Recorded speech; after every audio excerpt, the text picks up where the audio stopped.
In September of 2023, a superconducting ship propulsion motor completed its open water certification test with an overall electrical to thrust efficiency of 92%. Let me tell you what that actually means in plain English. The best marine diesel engine ever built, the kind powering the largest container ships on the planet, converts roughly 32% of its fuel into forward motion. The rest bleeds out as heat, vibration, and exhaust. 92% versus 32%. You heard that right. And that gap is not an incremental improvement. That is not a better diesel. That is a different category of machine entirely. But here's the part that blows people's minds. The efficiency number is not the real story. The reason this system works at all is something the mainstream coverage has almost entirely missed. Hit a quick like and subscribe so you do not miss the next one. By the end of this video, you are going to understand exactly why diesel engines just became the steam locomotives of the sea. For more than a century, the marine diesel engine was not a choice. It was a conclusion. The compression-ignition combustion process powering everything from a harbor tug to a 240,000-ton bulk carrier set a ceiling that engineers worldwide accepted as a boundary condition, not a problem waiting to be solved. And for most of that century, they were right. Here's the detail that puts everything into perspective. The theoretical maximum thermal efficiency of the most advanced two-stroke low-speed marine diesel sits at around 55% under ideal conditions, meaning that even before the engine turns a single propeller, nearly half of every fuel unit is already gone. On a loaded vessel in open ocean, that drops closer to 50. The rest does not move the ship. It exits through the exhaust stack, radiates through the engine block, and bleeds through cooling systems whose only function is to carry waste somewhere it will not destroy the machinery. Think of it like a campfire inside a box. You want all the heat to push the lid upward, but the walls absorb most of it before it gets there. Engineers spent a century making the box thinner and the fire hotter, refining every surface and timing every injection cycle to extract another fraction of a percent. The lid moved. The walls always took their share. The engines that define this ceiling are not obscure.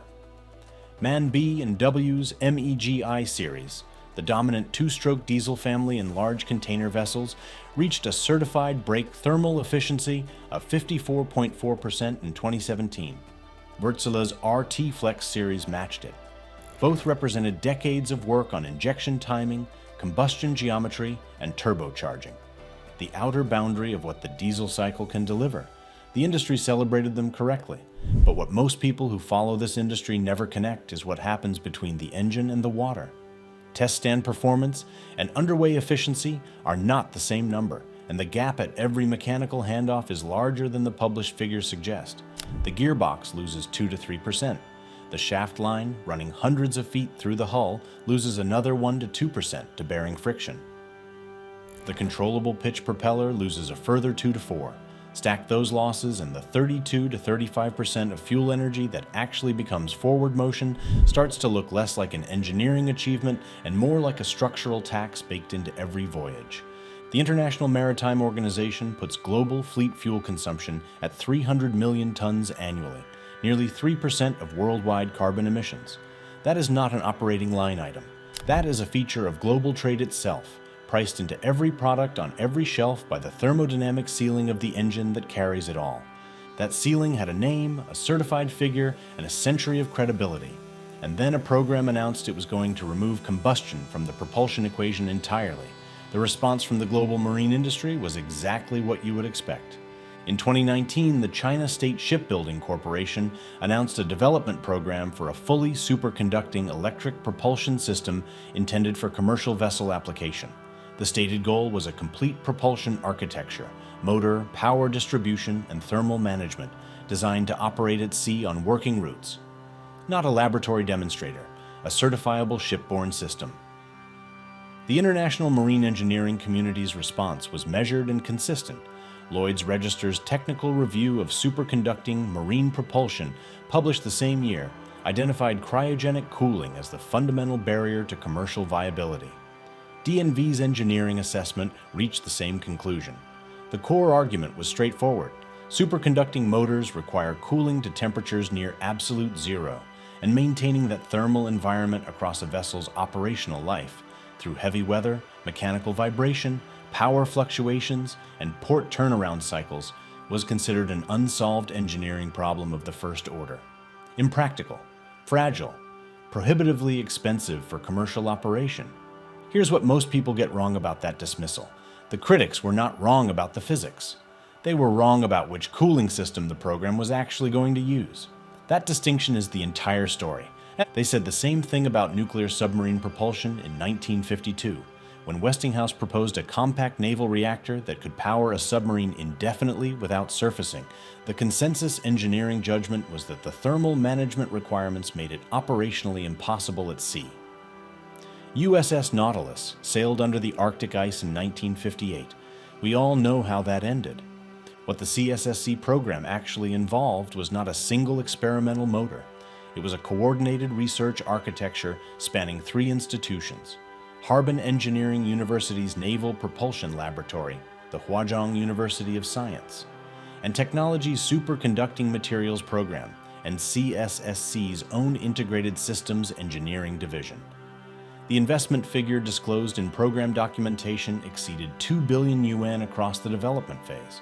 The test platform was a purpose-built coastal research vessel, not a converted hull, and the detail that separated this program from every prior superconducting marine experiment, the detail the dismissal entirely missed, was the choice of cooling medium. Prior superconducting motor experiments had used liquid helium, 4 degrees above absolute zero. The cooling infrastructure required to maintain that temperature at sea was heavier, more complex, and more expensive than the motor it was cooling. Every previous program had hit that wall and stopped, but the engineers had not chosen liquid helium, and that changes everything about what happens next. But here's the thing. As extraordinary as that engineering decision was, it is still not the main event. To understand why it worked, why a completely different cooling approach made the entire commercial viability equation flip, you need to understand what superconductivity actually does to electrical resistance, and why the temperature at which you achieve it is the only number that matters. Every electrical conductor resists the flow of current.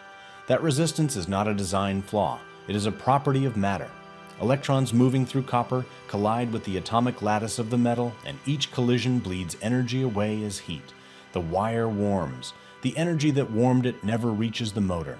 In a conventional electric motor, resistive loss is measured, accepted, and engineered around. You can reduce it. You cannot eliminate it. Superconductivity eliminates it. Below a certain critical temperature, certain materials undergo a phase transition. Electrical resistance drops to exactly zero. Not close to zero. Zero. An electron entering a superconducting wire exits the other end having lost nothing. No heat generated. No energy bled away. The motor receives every joule the generator produced. Picture a conventional electric motor as a water pipe with a slow leak every few feet. Pressure drops. You compensate by pumping harder and accepting the loss. A superconducting motor seals every leak. What goes in comes out. All of it. The part nobody covers is what this means for the efficiency ceiling. A conventional electric motor runs at around 95 to 97% efficiency under optimal load. A superconducting motor, approaching its critical temperature, reaches 99%. That gap sounds small.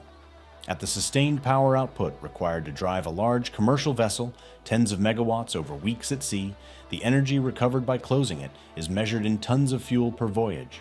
Here's where the cooling choice becomes the entire commercial equation. Prior superconducting motor programs used liquid helium, the only medium cold enough to push the materials of that era below their critical temperature. 4 Kelvin, 4 degrees above absolute zero. Liquid helium costs roughly $30 per liter. It is scarce, requires specialized handling, and the infrastructure to replenish it at sea does not exist at any commercial port on Earth. The CSSC program used a different class of materials: rare earth barium copper. Oxide tape, REBCO, superconducts at 77 Kelvin, the boiling point of liquid nitrogen. Liquid nitrogen costs less than $1 per liter. It is produced industrially at every major port on Earth as a byproduct of air separation. The supply chain already exists. The gap between 4 Kelvin and 77 Kelvin sounds like a footnote. It is the difference between a laboratory experiment and a commercial product. a certified installation using REBCO wound stator coils, verified by the China Classification Society, recorded motor efficiency of 98.6% at full rated load. That is not a better diesel. That is a different category of machine. And that was just the motor. Building a complete power delivery system around it introduced a second problem, one nobody had publicly addressed, and it was more counterintuitive than anything you have heard so far. A 98.6% efficient motor solves one problem. It creates another. On a container ship of meaningful size, the cable run between generators and propulsion motors covers hundreds of feet through the hull. Conventional copper power cables lose 3 to 5% of transmitted energy as resistive heat across that distance. You have built a near-perfect motor, but the power arriving at it has already bled away a meaningful fraction of what the generator produced. You sealed the leaks in the pipe and left the pump losing pressure. The conventional fix is heavier copper cable, larger cross-section, lower resistance per foot, but heavier cable adds weight and cost, and beyond a certain point the thermodynamic returns diminish. You are still running copper. Copper still resists. Here's the apparent contradiction. Making the power distribution system superconducting would mean cooling hundreds of feet of cable running through the ship to liquid nitrogen temperature. The costs seem to make the motor's gains self-defeating. You would spend more solving the cable problem than you recovered from solving the motor problem. What if you did not treat them as two separate problems? The same REBCO tape that winds the motor's stator coils can be drawn into flexible cable. The same liquid nitrogen cooling circuit maintaining the motor extends through the ship's power bus. One cooling loop, one cryogenic infrastructure. The motor and the power distribution backbone share the same thermal architecture, and the incremental cost of extending the superconducting bus beyond the motor turns out to be a fraction of installing it in the first place. It sounds like it should not work. That is exactly why it does. The integrated superconducting DC bus eliminates transmission loss between generator and motor entirely. Combined with the motor's near zero resistive loss, the result is a power chain that delivers energy from source to propeller at an efficiency conventional marine engineering could not approach.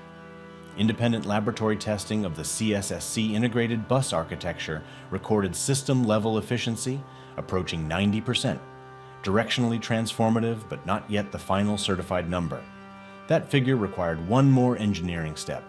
The program went further, moving the motor outside the hull entirely, mounting it in a steerable pod beneath the vessel, removed the last major mechanical loss category.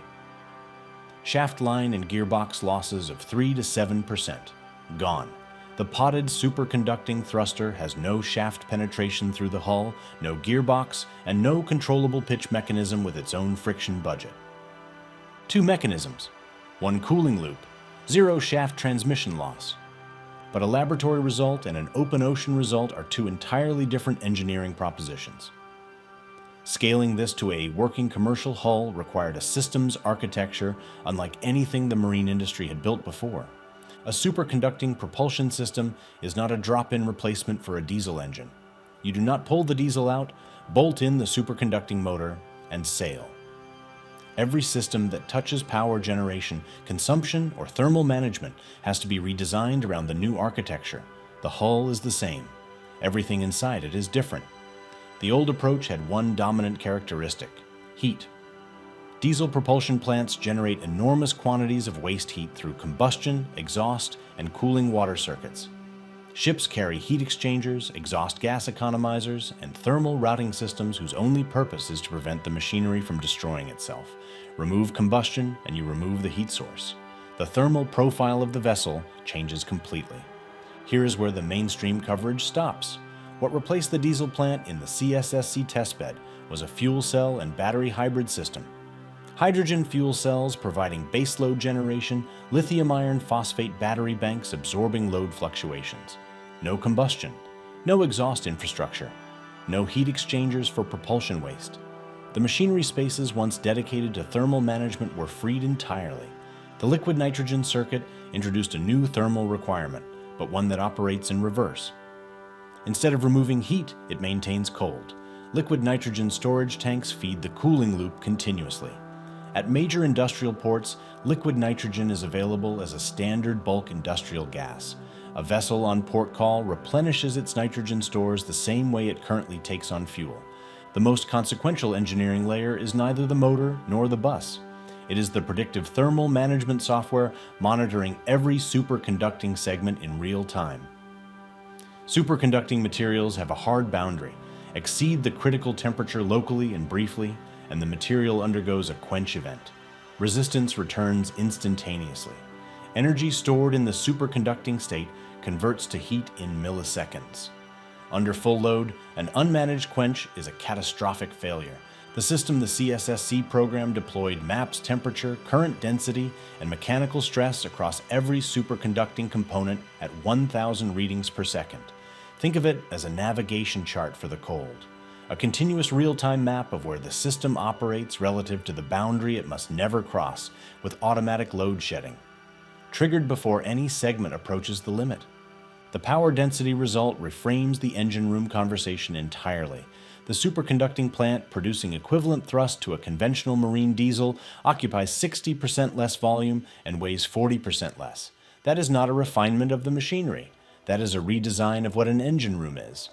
And when the full system ran under sustained open water load, the result was a number the certification team asked to verify twice before signing off.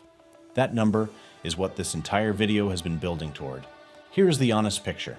This system, in its current form, does not solve every problem in commercial shipping. Deep-sea, ultra-long-haul routes require a liquid nitrogen replenishment infrastructure that does not yet exist at most deep-water ports. Retrofitting an existing vessel means gutting and rebuilding the engine room, power distribution, and fuel systems. A capital cost that current operators have no straightforward path to recover on a ship already in service. The hydrogen fuel cell power source that feeds the system cleanest requires a green hydrogen supply chain the global port network is still building. These are not trivial barriers. And now, here's what the China Classification Society certified in 2023. Overall propulsion system efficiency, measured from generator output to propeller thrust, across a full operational test profile including maneuvering, open water cruising, and load variation, 92%. The best diesel-electric vessels today deliver 32 to 35% of fuel energy to the propeller under real-world conditions. 92% against 33.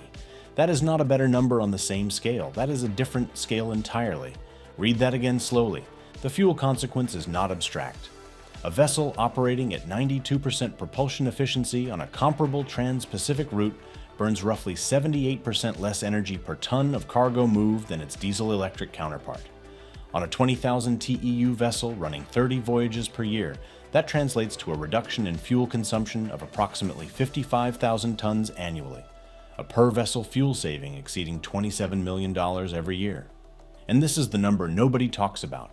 The carbon consequence of that fuel reduction on a single vessel running a single trade route amounts to roughly 170,000 tons of carbon dioxide per year. One vessel. That is the annual emissions equivalent of removing 37,000 cars from the road, permanently. If that number surprised you, the next part is going to be even harder to believe. Hit subscribe so you are there when we cover what happens when this scales beyond a single hull.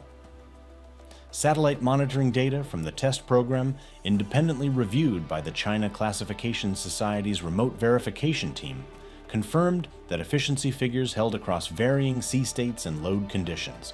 The result was not a laboratory optimum. It was a real-world operating average. That is not a ceiling cracked. That is a ceiling removed. A single vessel result is a proof of concept. What the global shipping industry does with that proof, and what it means for every fuel contract, every engine order, and every port infrastructure plan drawn up in the next decade, is a different and larger story entirely. Commercial shipping moves roughly 90% of everything the world trades. Every electronic component, every piece of clothing, every ton of grain and steel that crosses an ocean does so on a vessel burning fuel oil. The International Maritime Organization's 2050 decarbonization target requires a reduction that current incremental efficiency measures cannot deliver. Slow steaming, hull coatings, air lubrication, optimized routing, each delivers 2 to 8% efficiency gains at best, stacked on top of each other. The IMO's own technical analysis, published in 2023, concluded that meeting the 2050 target requires a fundamental change in propulsion technology, not further refinement of existing systems. Here is what most analysts miss entirely. Superconducting motor technology at this point is solved. The adoption barrier is something different, specifically the liquid nitrogen supply chain at the world's major transoceanic hubs. Liquid nitrogen is already produced at industrial scale at most major ports as a byproduct of air separation plants, serving cargo handling, food logistics, and manufacturing.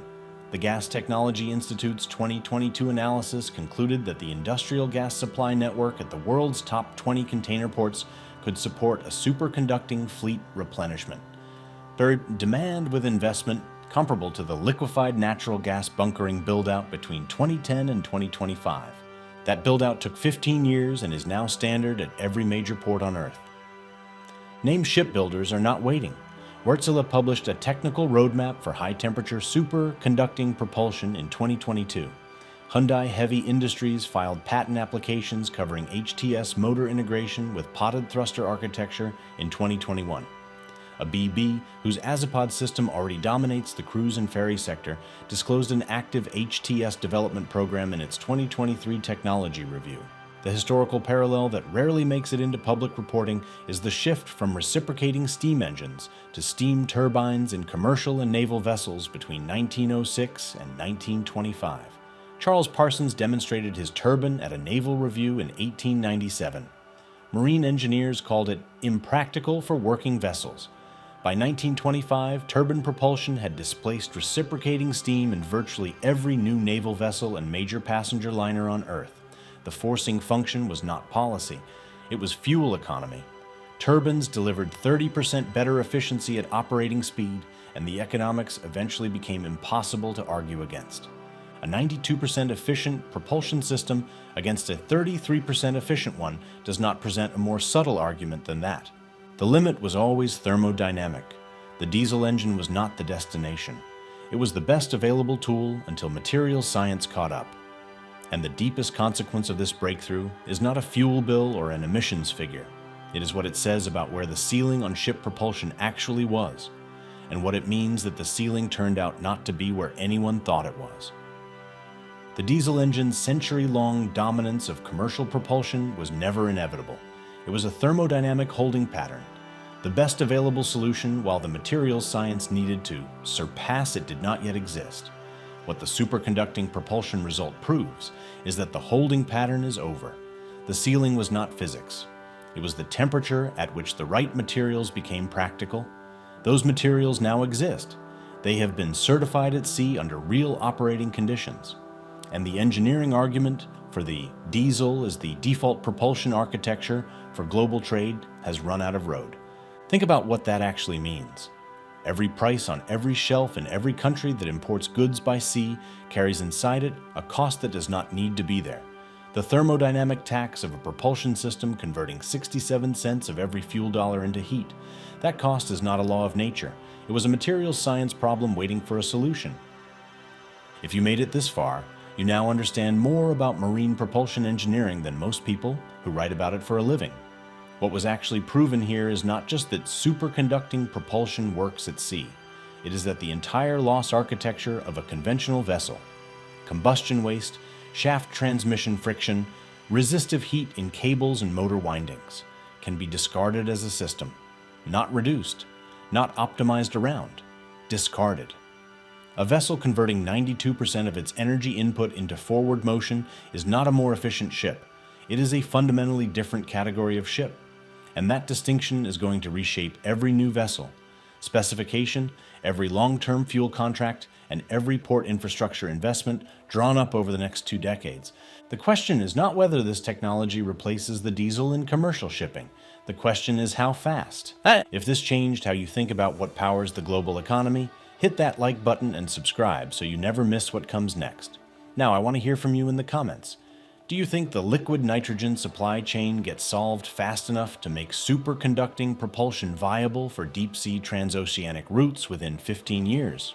Or is this technology going to be limited to short sea and coastal shipping for at least a generation? Both sides have a real argument. Make yours below.